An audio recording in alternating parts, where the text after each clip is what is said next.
Hoje a gente vai mergulhar numa mudança que, olha, é radical na forma como o software pensa. Estamos saindo daquela automação mais simples para dar espaço a uma arquitetura totalmente nova. Uma que é de fato viva, que aprende e evolui sozinha. Vamos entender como é que isso funciona. E para começar, vamos direto a um número que choca: 75%. É isso mesmo. Hoje, 75% dos profissionais que trabalham com conhecimento já usam alguma forma de IA no seu dia a dia. Isso deixou de ser uma promessa, sabe? Já é a nossa realidade, se integrando em tudo numa velocidade impressionante. E o impacto disso é super prático. Pensa só, tarefas que levavam horas, como ficar limpando planilha, responder sempre as mesmas perguntas de clientes ou juntar dados para um relatório, agora são feitas em segundos. A promessa é bem clara: mais eficiência e muito menos trabalho repetitivo. Mas a pergunta é, será que é tão simples assim? E é aqui que a gente entra no que podemos chamar de paradoxo da automação. Porque por trás de toda essa maravilha da eficiência, existe uma realidade, vamos dizer, bem mais bagunçada e muitas vezes caótica. Implementar isso tudo não é só apertar um botão. Os dados mostram bem isso. A jornada não é nada simples. As maiores barreiras são bem claras. Quase metade, 45%, das preocupações são com segurança e privacidade. Logo em seguida, com 30%, vem a dificuldade de encaixar a IA nos processos que a empresa já tem. E se a gente somar isso à resistência das pessoas e à dificuldade de provar que o investimento valeu a pena, pronto, tá aí o cenário completo dos desafios. E essa estatística aqui é brutal. Metade, simplesmente metade dos projetos de automação pode dar errado. E por quê? Porque a abordagem que muita gente usa acaba subestimando a complexidade do mundo real. Trata a IA como se fosse uma varinha de mágica e isso leva a riscos bem grandes. Porque nos bastidores, a realidade é essa aqui: dados importantes vazando, modelos de IA inventando informação do nada, as tais alucinações, e sistemas que simplesmente não conversam entre si. Essa abordagem, que foca só em automatizar a tarefa, está se mostrando insustentável. Então, para organizar esse caos, a gente precisa de uma mudança de filosofia. Uma nova maneira de pensar sobre a informação que alimenta esses sistemas. E a ideia central é essa: contexto não é só um detalhe. Contexto é o produto. E aqui, atenção, um ponto fundamental. O que a gente vai discutir agora vem de uma investigação pessoal, informal, do Bruno Banho. É muito importante ver essas ideias não como uma tese fechada, comprovada, mas sim como um convite. Um convite para um exercício de metodologia, sabe? São hipóteses que ainda estão sendo testadas e exploradas. Ok, então vamos à definição. O que é engenharia de contexto? Pensa nela como a disciplina de projetar e gerenciar de um jeito sistemático toda a informação que uma IA usa. Memórias, documentos, acesso a ferramentas, absolutamente tudo que dá ao modelo o que ele precisa para raciocinar direito de forma consistente.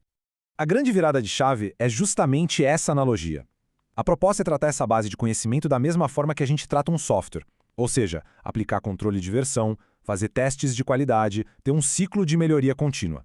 O contexto deixa de ser um monte de dados jogados para se tornar um produto de engenharia, algo confiável e bem construído.